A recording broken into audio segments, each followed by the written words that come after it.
Hi friends, ഇന്ന് വിയു എന്ന് പറഞ്ഞൊരു ടി വി 50 ഇഞ്ച് ടി വിയാണിത്. 50 ഇഞ്ചിൻ്റെ പാനൽ ബ്ലാങ്കാണ്. അത് നേരത്തെ ഞങ്ങൾ നോക്കി, ബ്ലാങ്ക് പാനലാണ്. സെറ്റ് പടം വരികയില്ല, ഓഡിയോ ഒക്കെ നല്ല കൃത്യമായിട്ട് കിട്ടും. 50 ഇഞ്ചാണ്. അപ്പോൾ 2-3 വർഷം കഴിഞ്ഞാന്ന് തോന്നുന്നു. അപ്പോൾ നമുക്കത് റെഡിയാക്കി എടുക്കാൻ പറ്റുമെന്ന് നമ്മൾ നോക്കുവാണ്. അപ്പോൾ അതിൻ്റെ ഇതിലേക്ക് കിടക്കുകയാണ്. ഇന്നിവിടെ ഒരു ചെറിയൊരു ഭയങ്കര മഴക്കോളൊക്കെയാണ് കാണുന്നത്. ഇപ്പോൾ സർവീസിലാണ് ഞങ്ങൾ. എന്നാലും ഒന്ന് അഴിച്ചത് റെഡിയാക്കാൻ പറ്റുമെന്ന് നോക്കുകയാണ്. അപ്പോൾ ഇത് 4K ടി വി ആണ്. ഇത് പലതും വിയുവിൻ്റെ ഇങ്ങനെ ഇതേ പ്രശ്നമായിട്ട് വന്നിട്ടുണ്ട്. നമുക്കിത് റെഡിയാക്കി എടുത്താൽ കുറേ നാളോടെ വർക്ക് ചെയ്യും. ശരിക്കും പ്രോപ്പറായിട്ട് ഇതിൻ്റെ പാനൽ മാറുകയാണ് ചെയ്യേണ്ടത്.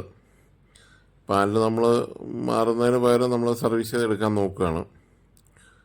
അപ്പോൾ സെറ്റ് നമുക്ക് അഴിച്ചെടുക്കാം. സ്ക്രൂ എല്ലാം കൂടെ അഴിച്ച് അത് നമുക്ക് റെഡിയാക്കി എടുക്കാൻ പറ്റും. കുറേ സ്ക്രൂ ഉണ്ട്. 50 ഇഞ്ച് ആയതുകൊണ്ട് കുറേയധികം സ്ക്രൂ ഉണ്ട്. അതെല്ലാം അഴിച്ചെടുക്കുകയാണ്. പല സൈസ് സ്ക്രൂവും കാര്യങ്ങളൊക്കെ ഉണ്ട്.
കുറേ പരിപാടികളുണ്ട്.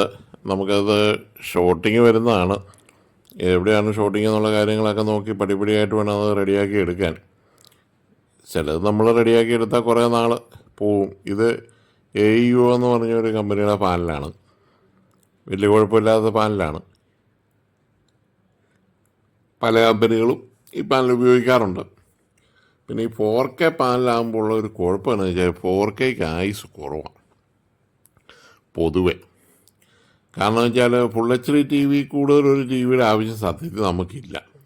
കാരണം നമുക്കിവിടെ ഫുൾ HDയുടെ പരിപാടികളൊക്കെ ഉള്ളൂ.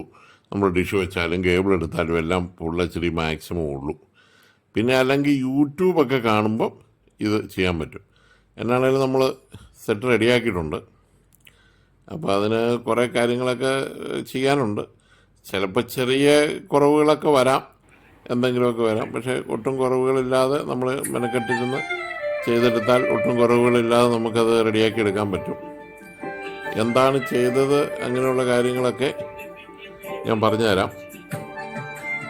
ഓരോ സെറ്റിനും ഓരോ രീതിയാണ്.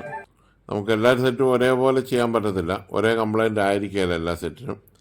ഓരോ സെറ്റ് അനുസരിച്ച് മാറ്റാം. പിന്നെ നമ്മളുടെ ഒരു ബുദ്ധിയും യുക്തിയും ബോധമൊക്കെ വെച്ച് നമ്മളങ്ങ് ചെയ്തെടുക്കുക എന്നുള്ളൂ. ഇതൊക്കെ ചെയ്തെടുക്കാൻ ക്ഷമയാണ് അത്യാവശ്യം.